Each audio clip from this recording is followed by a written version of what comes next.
In Pittapuram of Kakinada district, Indranagar colony was flooded with canal water during the new year, causing severe hardship for residents. The irrigation canal had become clogged with horse dung and plastic waste, leading to overflow into the colony. As a result, the entire area was submerged, with water entering several houses. Residents complained of snakes and insects invading their homes due to the flooding. Despite their distress, locals expressed frustration that no authorities has responded to their plight or taken action to resolve the situation. నీరు వచ్చేసి ఇదంతా ఎవరు పట్టించుకోవట్లేదండి. పాములు కూడా వచ్చేసి ఇప్పుడు దాకా ఎన్ని కొట్టుకున్నా పాములు కట్టాను. అందుకనేసి పిల్లలు అలా ఉండిపోయారండి. పొద్దునుంచి వంట గడ చేసుకోలేదండి. ఇంట్లో నీళ్ళు వచ్చేస్తున్నాయండి. ఇలాగ వచ్చేస్తున్నాయి నీరు. ఎవరు పట్టించుకోవట్లేదండి. ఎన్నిసార్లు వచ్చినా లేదండి.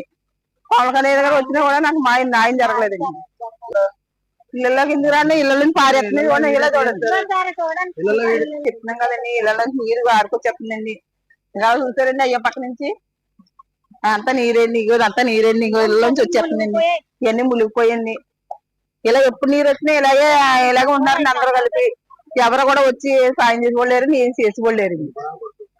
కొడుకున్న చూడలేదు, కరెంట్లు కూడా లేవండి. మాకు ఏ న్యాయం జరగలేదండి. ఎంతమంది అధికారులు వచ్చినా కూడా మాకు న్యాయం ఏం జరగలేదండి. అలాగని పవన్ కళ్యాణ్ గారిని గెలిపించుకున్న ఆయన వల్ల కూడా మాకు న్యాయం జరగలేదండి. ఇగో ఈ నీటిలో ఇలాగ చెంటబెట్టలతో పాములతో పడి అలా ఉంటున్నామండి. తర్వాత మాకు ఎవరు కూడా ఏ అధికారులు రావట్లేదండి. ఎప్పుడు కూడా ఇంట్లో కూడా వంట చేసుకోవడానికి లేదండి. అగో నీరు చిన్న పిల్లలతో పాములు వచ్చేస్తున్నాయండి. పొలం